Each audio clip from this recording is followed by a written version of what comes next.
Thank you for joining me on the Kmtcminds channel on YouTube. In this video, we're going to be talking about Pythagorean numerology being Kemetic or African in its origin. And we're just going to be doing a brief overview of this information. So Pythagoras was known as the Greek philosopher who was given credit for numerology. He was known as Pythagoras of Samos. He's also known as Pythagoras of Samian. And he was basically also given credit for other forms of geometry as well.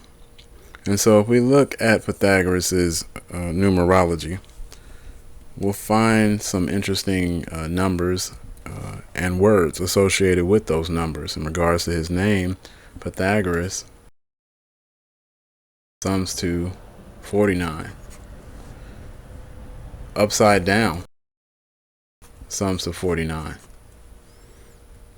Okay, and this is in Pythagorean reduction system that I came to this number or this conclusion, which is basically just taking any double digit number behind the letter, adding it together and reducing down to one single number.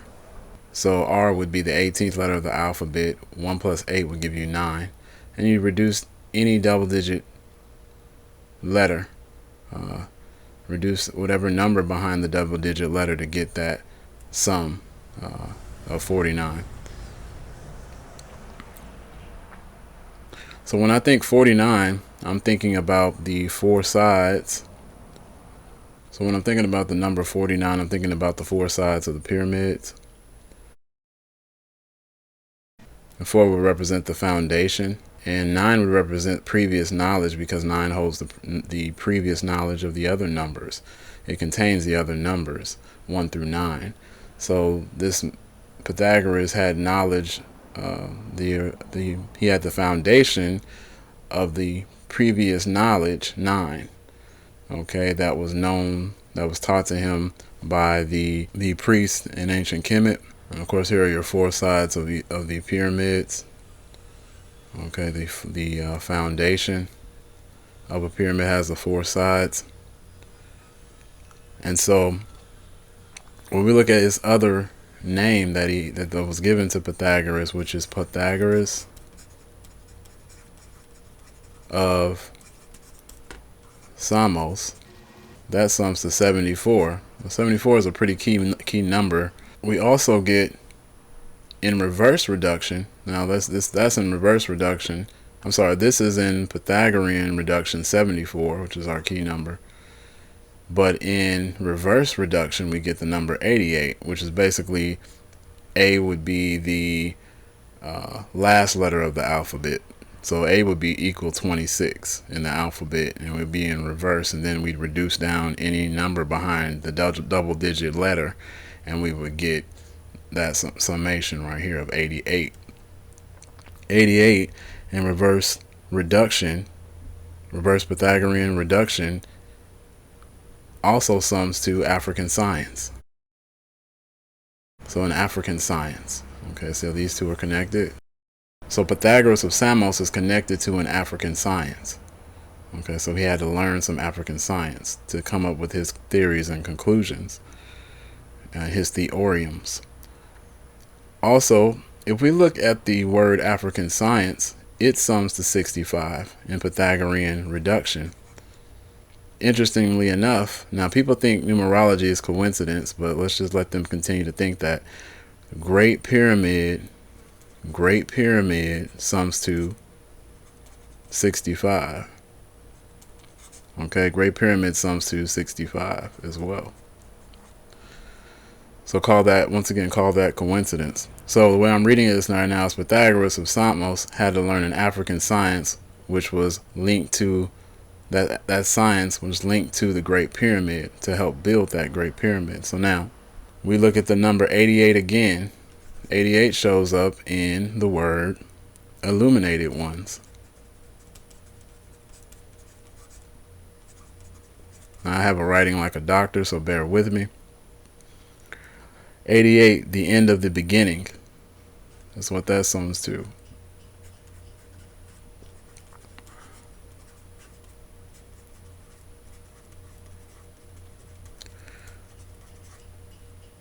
So Kemet was one of the earliest civilizations or the earliest civilizations, that would be the end of the beginning. But that may not be what this means, because I know there were other cultures before Kemet, but I just found that word to be interesting.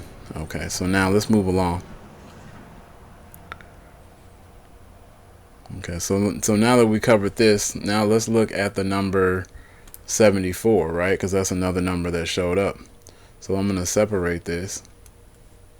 So now with 74, we have the following words match up with the number 74, which is associated with Pythagoras of Samos, white supremacist, Pythagorean theorem, ancient Egypt, stolen history. And then when we write out 74 as a word, we get 53. Kemetic knowledge sums to 53.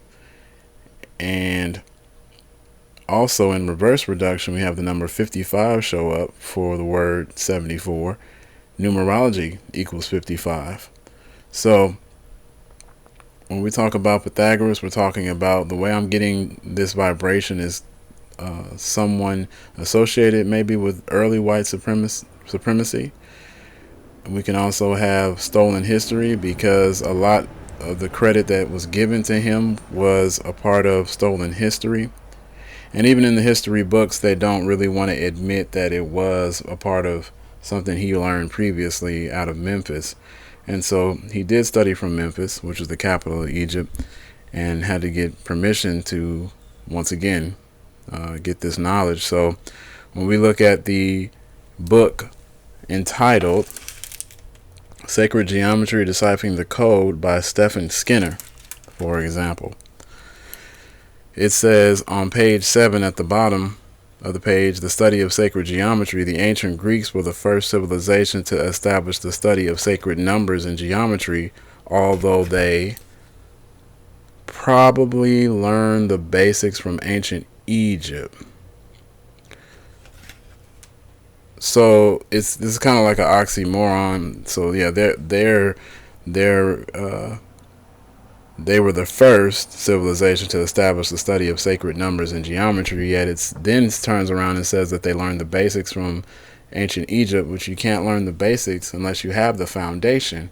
And as I mentioned, Pythagoras' name itself represents a foundation of previous knowledge with the 9. Okay, Pythagoras himself represented the foundation. Here's your foundation of a pyramid. Okay, the foundation of the previous knowledge. Okay, 9.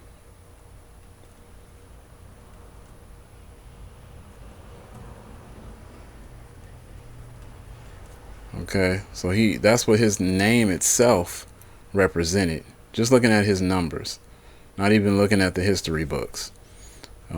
Just with the numerology knowledge. And of course, if we look at the word mathematics itself, okay, mathematics itself comes from the Greek word mathema, which literally means to learn to think, to have one's mind aroused, to wise, and to be wise, wide awake and lively.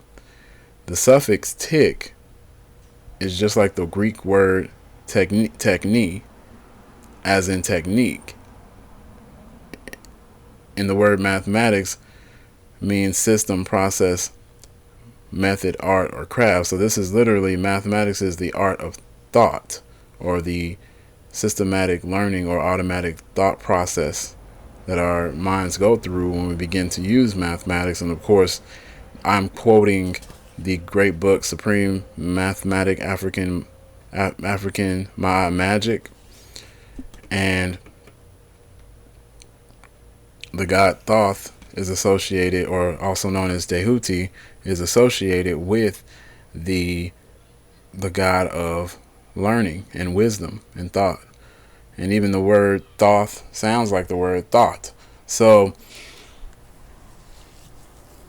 when we're talking about Pythagorean numerology, of course, it's easy to, only talk about just the numbers themselves. And the numbers themselves are interesting.